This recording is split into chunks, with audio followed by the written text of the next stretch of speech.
लाए हैं आपके लिए माय ऑनलाइन शिक्षा।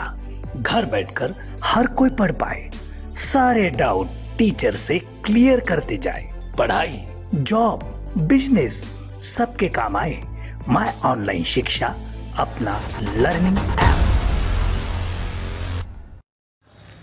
परतवाड़ा के समीप सापन हनुमान मंदिर के पीछे विगत रात 8 बजे एक अभूतपूर्व घटना हुई, जहां पर 4 महिलाएं, एक युवती और 3 से 4 व्यक्ति यह जादू टोना कर पैसे की बारिश कराने की पूजा कर रहे थे। इस पूजा के दौरान उस युवती के साथ पैसे की बारिश करने वाले उस कारागिर ने, उस साधु ने उसके साथ अनैतिक संबंध बनाए और अनैतिक संबंध बनाने के बाद में पैसे की बारिश होंगी ऐसा कहा। यह चर्चा पूरे सावली ग्राम में व्याप्त है। जब यह पूजा पाठ हुई उसके बाद पैसे की बारिश नहीं होने पर उनके बीच आपसी झगड़ा हुआ और यह मारपीट में बदल गया। यह जानकारी सावली ग्राम वासियों को मिलते ही कई लोग वहां पहुंच गए। घटनास्थल पर पहुंचकर सभी ने इन कैमरा उपस्थित रफ़ीक नामक व्यक्ति से पूछताछ की। यही नहीं तो मंदिर के जो संत है जो वहाँ पर पूजा पाठ करते हैं उन पे भी संदेह जताया जा रहा था, परंतु उन्होंने कहा कि मैंने केवल इन्हें पूजा पाठ के लिए मंदिर खोला था, इन्होंने क्या किया यह उन्हें मालूम नहीं। जानकारी के अनुसार परतवाड़ा पुलिस स्टेशन में इस बात की शिकायत होने के बाद अब तक के युवती द्वारा परतवाड़ा थाने में कोई शोषण की शिकायत दर्ज नहीं कराए जाने से पुलिस इसकी गंभीरता से जांच कर रही है। यह जादू टोना की प्रक्रिया करने के मामले में पूजा पाठ की सामग्री, एक चाकू, खून से बड़ा एक कपड़ा वहां पाया गया। वह सभी सामान पुलिस ने जब्त किया है, घटनास्थल का पंचनामा किया है। साथ ही अभी परतवाड़ा के सावली समीप ग्राम में विविध चर्चाएं व्याप्त है। एकूणच सापन मंदिराच्या मागे सावळी दातुरा ग्राममध्ये काल एक घटना झाली आणि जादूटोनाच्या विषयाला घेऊन पैशाचा पाऊस पाडण्याच्या असं काहीतरी चर्चा सगळीकडे चालू। काय घटनाक्रम झालेला आहे? काल जवळपास 7 ते 8च्या दरम्यान काही लोक आपल्या मंदिराच्या मागच्या परिसरात घुसले आणि त्यामागे या मंदिराचे जे पुजारी आहेत ते त्यामध्ये हस्तक्षेप आहे त्यांचा। त्यांनी त्या लोकांना आतमध्ये घुसवलं आणि काहीतरी जादू टोनामधून पैशाचा पाऊस पाडणार म्हणून यांना त्या मंदिरात आणलं गेलं आणि त्या मंदिराच्या मागे जे सभागृह आहे तिथे ते होते। मग त्यांच्यामध्ये काहीतरी भांडणं झाली आणि भांडणामधून वाद निर्माण झाला, तर त्यामध्ये खूप मोठ्या प्रमाणात मारहाण झाली आणि ज्या व्यक्तीला मारहाण करण्यात आली तो व्यक्ती काहीतरी साधू म्हणून तोच पैशाचा पाऊस पाडणार असं समजण्यात आलं, परंतु उघड काय आहे अजून हे सत्यता समोर आलेली नाही आहे आणि ती सत्यता पोलीस प्रशासनाने या ज्या लोकांना पकडण्यात आलं आहे, जो रफीक म्हणून आहे एक आणि एक आमचे मंदिराचे महाराज, त्या दोघांना सक्तीची कार्यवाही करून त्यांच्याकडून जे लोक गुन्हेगार आहेत त्यांची नावे समोर आणावी व त्यांच्यावर कठोर कारवाई करून शिक्षा देण्यात आली। परतवाड़े के समीप सावली दातुरा ग्राम है। सावली दातुरा ग्राम के पास में सापन का मंदिर है, सापन हनुमान मंदिर के नाम से प्रसिद्ध मंदिर है। इस मंदिर के परिसर के अंदर पिछवाड़े साइड यहाँ पर खेलदेव माड़ी अंतर्गत सभागृह बांधा गया है। इस सभागृह के अंदर बीती रात 8 बजे के करीब 7 से 8 लोग आए, जिसके अंदर 4 महिलाएं थी, 3 पुरुष थे और एक युवा लड़का था। शुभम नाम का ये लड़का बताया जा रहा है। यह शुभम इन लोगों को लेकर आया था, जिसके अंदर एक रफ़ीक नाम का एक व्यक्ति था। ये लोग आए, एक अमरावती की युवती इन्होंने लेकर आए थे जो अपनी माँ के साथ में यहाँ पर आई थी और जादू टोना कर पैसों की बारिश कराने की यहाँ पर बात कही जा रही है। और यही चीज़ को लेकर यहाँ पर रुमाल, चाकू, खून से भरे कपड़े, नींबू, कई सारे जो जादू टोना में इस्तेमाल किए जाने वाले जो संसाधन है वो भी यहाँ पर मिले हैं, लेकिन युवती पर बलात्कार किया गया और पैसे की बारिश भी दी हुई, जिसके बाद वाद विवाद हुआ। अब इस घटना के पीछे कौन है यह अब तक के उजागर नहीं हो पाया है। सावली ग्राम वासियों द्वारा परतवाड़ा थाने में शिकायत देने के बाद में परतवाड़ा के थानेदार सदानंद मानकर इस घटना की जांच कर रहे हैं। आखिर ये घटना क्या है, इस घटना के पीछे कौन लोग जुड़े थे, इस घटना की सत्यता क्या है, इस घटना के अंदर दोषी आरोपी कौन है, इसकी तलाश चालू है। बहरहाल पुलिस को घटनास्थल से पूजा की सामग्री मिली है, वह युवती ने अब तक के परतवाड़ा थाने के अंदर शिकायत नहीं दी है, परंतु पुलिस उस युवक की तलाश भी कर रही है। यह 8 लोग 7 से 8 लोग कौन थे उनकी भी तलाश जारी है। इस घटना की संपूर्ण जांच होने के बाद सत्यता सामने आएंगे। आखिर सावली ग्राम के दातुरा के अंदर विगत रात क्या हुआ, यह घटना को लेकर पूरे जिले में संभ्रम शुरू है। मैं कैमरामैन मोनी के साथ नीतीश किल्लेदार, सिटी न्यूज़ परतवाड़ा। पैसे की बारिश लेकर कोई कारागिर द्वारा पूजा पाठ कर यह पैसा वहाँ पर लाया जाता है और यह पूजा जो है वो किसी विशेष व्यक्ति द्वारा कराई जाती है। यह व्यक्ति कौन है, इसमें एक शुभम नाम के व्यक्ति का भी नाम आ रहा है, जहाँ पर एक बाइक भी मिली है, बाइक बरामद हुई है। साथ ही 3 महिलाएं कौन है और वह युवती कौन है, यह सब मामला पुलिस इसकी जांच कर यह चर्चाओं का बाजार जो गर्म है इस पर पर्दा डालेंगी। मैं नीतीश किल्लेदार, परतवाड़ा, अचलपुर।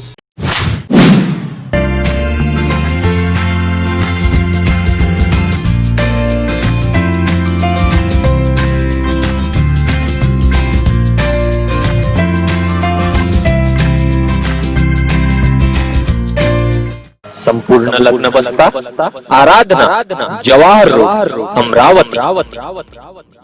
आज सुबह गाड़गे नगर पुलिस स्टेशन के सामने चौक पर एक 55 वर्षीय युवक को एक ट्रक ने कुचल दिया।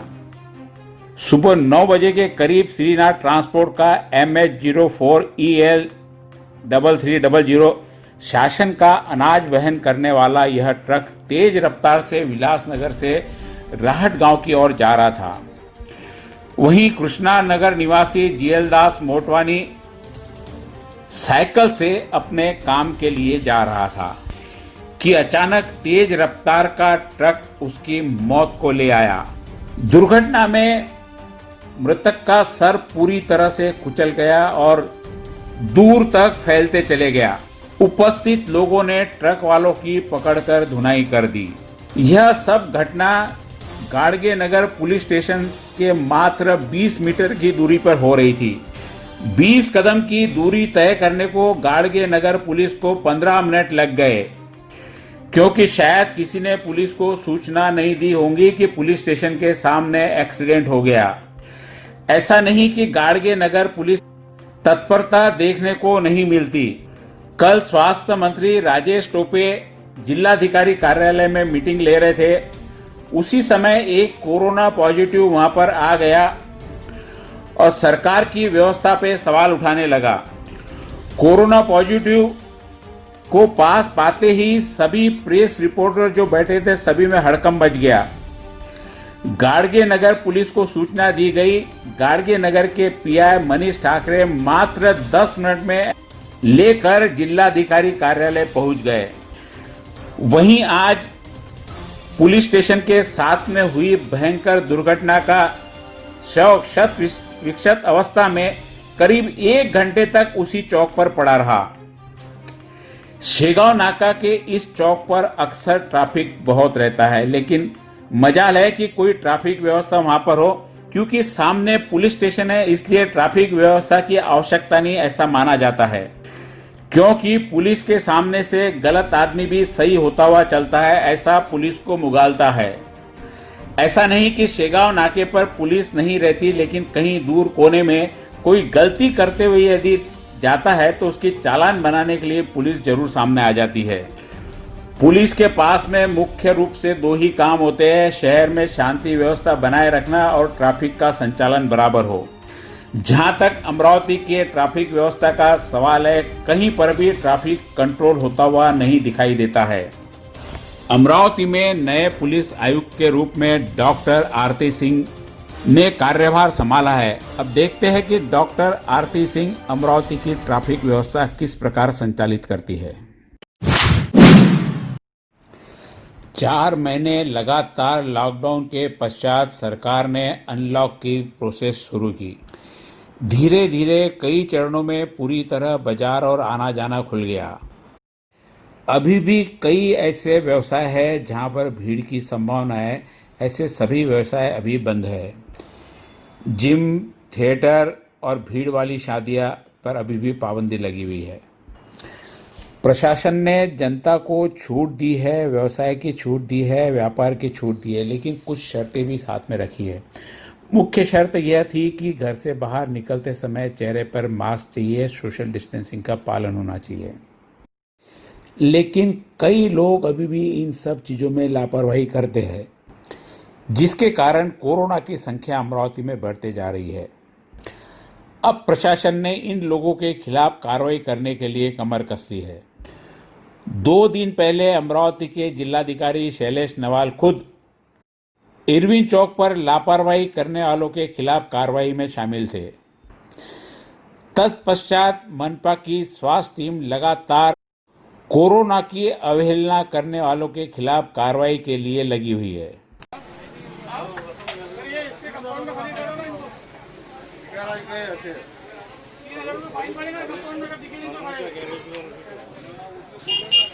क्या बोल रहे, किसको बोल रहे आप? ठीक है, हम आके बोलना पड़ रहा है आपको।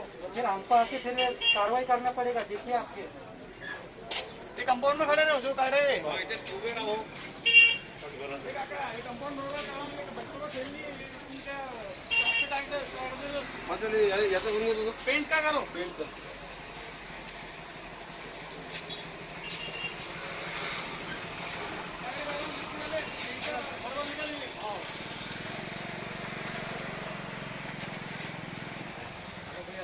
चार्जिंग खत्म होगा ना, है पावर बैग है।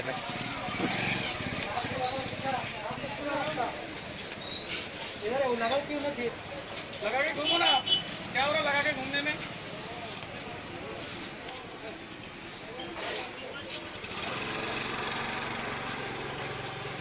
अरे बाबा तुमको डबल बोलना पड़ेगा क्या? क्या सुनाई नहीं आ रही? कल आके गए, परसों आके गए, 2 दिन से बता रहे हो। सॉरी बोले तो चलता है क्या? हाँ चला लो, बस पूरी कहना है।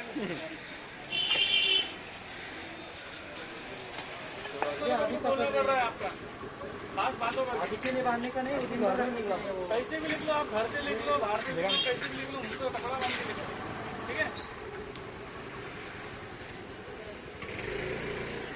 अरे बाबा पास में है, हाँ अब टेस्ट निकाल के बांधेगा क्या? नहीं फैशन में होगी तुम्हारी, चाय पी रहे थे, चाय पी रहे थे, फैशन में होगी वो।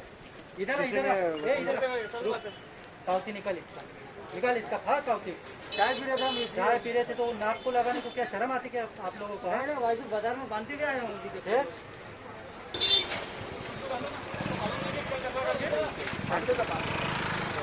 एक तो आपने बांधे ना लगे, दूसरा तो आपके हमारे सामने आप सार्वजनिक उसके पास फाइन है, पावती फाड़ना पड़ेगा। हमारे सामने आपने धूपा पहला बोला, दूसरा आपने बांधेला नहीं, वो अभी भी नहीं बांध रहा है, बोलने के बाद भी इतना बोलने के बाद आपने बांध लिया, आपको बांधना पड़ेगा। ये इनका पावती जो भी उनका क्यों मोहन वो साइड में गाड़ी दे रही है, पावती फाड़ लो, नाम बोलो, नाम बोलो, नाम बोलिए, नाम बोलो, नियम सबके लिए पालना चाहिए। पूरा पूरा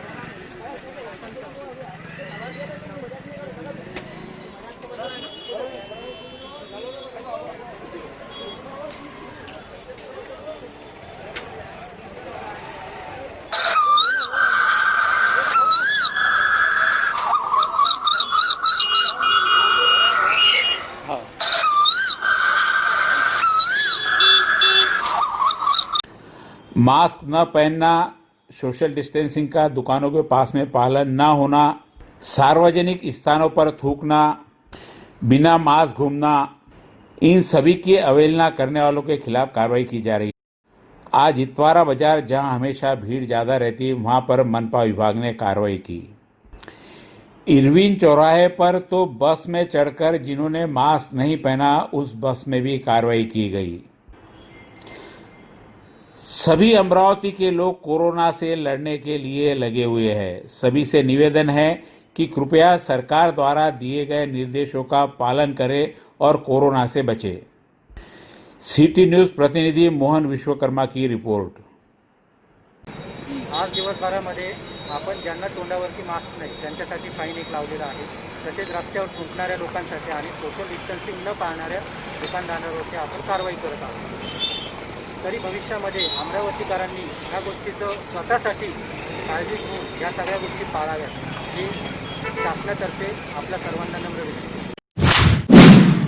आज धनगर समाजाच्या वतीने पत्रकार परिषद घेण्यात आली. त्यांचा लढवपणा त्याचं अनुकरण करणं म्हणजे आपलं नाही, ते तर नेतेच आहेत. महाराष्ट्रात मराठा समाज जो आहे तो महाराष्ट्राचा नेता आहे. त्या नेत्यांच्या आंदोलनाचा एक आम्ही प्रेरणा घेतो. दोन खासदार जे आहेत म्हणजे तुमच्या समाजाचे खासदार आहे डॉक्टर विकास महात्मे संसदेमध्ये आहे आणि त्यांना भाजपच्या संदर्भात त्यांचे म्हणजे भाजपचेच आहेत ते, तर त्यांची काय भूमिका राहिलेली आहे या संदर्भात? कितीचा प्रश्न मांडला संसदेत त्यांनी? कसं आहे, त्यांची भूमिका त्यांना विचारायला पाहिजे. आम्ही यामध्ये धनगर समाजाचा समावेश अनुसूचित जमातीमध्ये करण्यात यावा ही मागणी ठेवण्यात आली. केंद्र सरकारच्या हातामध्ये आमचं आरक्षण असून केंद्र सरकारने आमच्या व्यथांचा अंत करून आमच्या सहनशीलतेचा अंत पाहू नये. केंद्राने धनगर समाजाची मागणी पूर्ण करावी, अन्यथा चौकाचौकात निषेध करून केंद्रमंत्र्यांच्या घरात मेंढरं सोडू असा इशाराही देण्यात आला. धनगर समाजाचा जो प्रश्न आहे तो केंद्राशी संबंधित आहे आणि म्हणून यापूर्वी धनगर समाजाचा समावेश हा सुरुवातीलाच डॉक्टर बाबासाहेब आंबेडकरांनी अनुसूचित जमाती म्हणून केलेला आहे.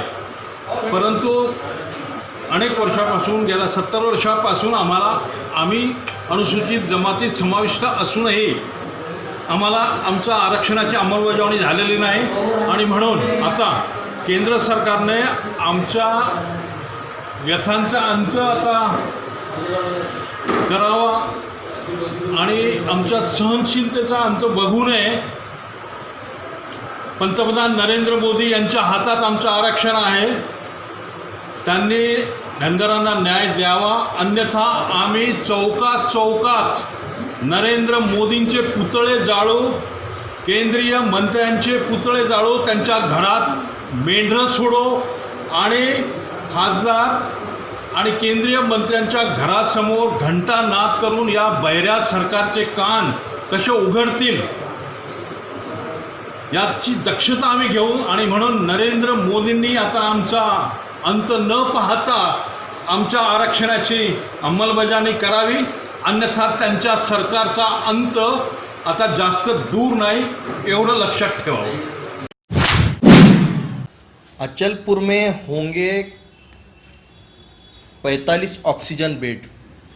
जिले में कोरोना का बढ़ता तांडव देखकर अचलपुर उपविभागीय अधिकारी कार्यालय द्वारा एक पत्रकार परिषद बुलाकर अचलपुर में कोरोना मरीजों की क्या व्यवस्था की गई है, यह जानकारी अचलपुर के उपविभागीय अधिकारी संदीप अपार द्वारा दी गई. अपार ने बताया कि शहर में बढ़ते कोरोना तांडव को देखते हुए प्रशासन की हलचलें तेज हो गई है और अचलपुर परतवाड़ा में उत्कृष्ट सुविधा है. सर्किट हाउस पर आयोजित पत्रकार परिषद में उपस्थित उपजिला अस्पताल के अधीक्षक डॉक्टर ढोले, सुप्रसिद्ध शल्य चिकित्सक डॉक्टर जाकिर प्रमुखता से उपस्थित थे, जिन्होंने बताया कि कोरोना संक्रमित मरीजों के लिए कुटीर अस्पताल के अंदर डेडिकेट सेंटर में 20 बेड की सुविधा की गई है, जिसमें सेंट्रलाइज ऑक्सीजन यूनिट हर बेड के पास लगाया गया है. इसके अलावा ट्रामा केयर के 15 अतिरिक्त ICU ऑक्सीजन सभी अत्याधुनिक सुविधाओं के साथ लगाए गए हैं. 35 बेड पर कोरोना के हाई रिस्क मरीजों का उपचार होने की जानकारी उन्होंने दी है. साथ ही जिन पर इलाज हो चुका है ऐसे मरीजों को 2 से 3 दिन तक बुरड़घाट रखा जाएगा. कोविड-19 के लिए 200 बेड का अस्पताल महालक्ष्मी पैलेस अमरावती मार्ग पर खोलने का प्रस्ताव जिलाधीश अमरावती को भेजा गया है. शहर में कोरोना के अब तक के 250 के करीब मरीज हो चुके हैं. इन मरीजों की संख्या को देखते हुए शहर में ही अत्याधुनिक सुविधा देने का कार्य प्रशासन द्वारा किया जा रहा है. कई मरीज जो है वो शहर में ही ठीक हो रहे हैं. उन्होंने ज़्यादा पैसे देकर बड़े शहरों में पैकेज का इलाज कराने से बचने की बात भी SDO द्वारा कही गई है. शहर में ही अच्छी सुविधा का अस्पताल उपलब्ध है और सभी अत्याधुनिक सेवा भी उपलब्ध मुहैया कराने की बात पत्रकारों से कही है. मैं नितेश किलेदार, अचलपुर. 100% इलाज होगा तो कहीं ना कहीं ये विश्वास शासन ने लोगों के अंदर लाना चाहिए कि गवर्नमेंट में प्राइवेट से अच्छी ट्रीटमेंट है और वाकई में है. मैं सर डॉक्टर गोले हॉस्पिटल प्राइम पार्क और रंगोली पर्ल और महेश भवन चारों में अंदर जाके वो देख के आ चुका हूँ। उनसे अच्छी व्यवस्था अपने सुपर स्पेशलिटी में है। और हम लोग कहीं ना कहीं अगर हाई रिस्क के पेशेंट यहाँ पे रखते हैं तो यहाँ पे भी व्यवस्था होंगी, क्योंकि वो जो इंजेक्शन लग रहा है रेमडेसिविर वो प्राइवेट में अवेलेबल नहीं है। लोग 30-30 हज़ार रुपये में, 40 हज़ार रुपये में ब्लैक में खरीद के वहाँ लगा रहे हैं। अपने यहाँ वो आसानी से अवेलेबल है। तो कहीं ना कहीं आपने आज सब लोग, हमारे प्रसार माध्यम वालों को विनंती करना चाहिए कि लोग गवर्नमेंट हॉस्पिटल में आए, वहाँ एडमिट है हो और उसको चेक करें। लोगों के लाखों रुपए बचेंगे। बस यही अपना उद्देश्य है आज का, और उसी के लिए हमने यहाँ पे आज ये रखा है। फिर भी मैं आपसे निवेदन करता हूँ कि भाई साहब ने जो बोला तो वो आप भी लोगों तक पहुँचाइए। दुसरी गोष्ट, डॉक्टर रवी भूषण यांना तिथं देव मी भेटलो आहे त्यांना। हो हो, म्हणजे ही एक ज्या माणसाला जे रिकॉग्निशन मिळालं ते मला वाटत नाही कोणत्या प्रायव्हेट आणि आम्हाला प्रायव्हेट टिप्पणी नाही करायची। नहीं आपल्या टिप्पणी इसमें कोरोना में जैसे सोशल मीडिया पर अलग अलग तरह के समाचार आते रहते हैं, इसमें आयुर्वेद का कोई इलाज है क्या? जैसे खामगांव में और बाकी जगह पर भाई काढ़ा वगैरह बना के पिलाया गया है, तो इसका क्या रिजल्ट है? देखिए, कोई भी काढ़ा या कोई टॉनिक जैसी कोई चीज़, अब आप ऐसा सोचिए, ऐसा इन जनरल काढ़ा उपचार बोल के नहीं किसी ने रिकमेंड किया। और अगर नागपुर में भोला पेट्रोल पंप के पास में दिन दहाड़े हत्या, पूरा घटनाक्रम सीसीटीवी में हुआ कैद। 5 से 6 हमलावरों ने कार का पीछा करते हुए भोला पेट्रोल पंप के पास में बुलेट डालकर कार को रोक दिया। तभी उनके सभी साथी ने वहां पर आकर कुराड़ी से पहले कांच फोड़े और फिर हमला कर दिया। 4 से 5 लोगों ने धारदार शस्त्र के साथ में कार से निकालकर कार चालक की हत्या कर दी। मृतक यह गोलीबार चौक पर सावजी भोजनालय चलाता था। बताया जाता है कि मृतक का नागपुर में जुआ अड्डा चलाने का बड़ा कारोबार था। पूरा घटनाक्रम सीसीटीवी में हुआ कैद। घटना स्थल पर सीताबर्डी पुलिस, क्राइम ब्रांच पथक और अन्य अधिकारी पहुंचे। आरोपियों की तेजी से तलाश जारी है। मृतक का नाम बाल्या उर्फ किशोर बिनकर, गोलीबार चौक, सावजी भोजनालय संचालक है। खबर लिखे जाने तक एक आरोपी को पुलिस ने धर दबोचा था। बाकी 4 की तलाश जारी है। हाल ही में नागपुर पुलिस कमिश्नर का चार्ज अमितेश कुमार ने संभाला था और शुरुआत में ही दिन दहाड़े हत्यासरी का मामला सामने आया। नागपुर वासियों को अमितेश कुमार से बहुत उम्मीदें हैं।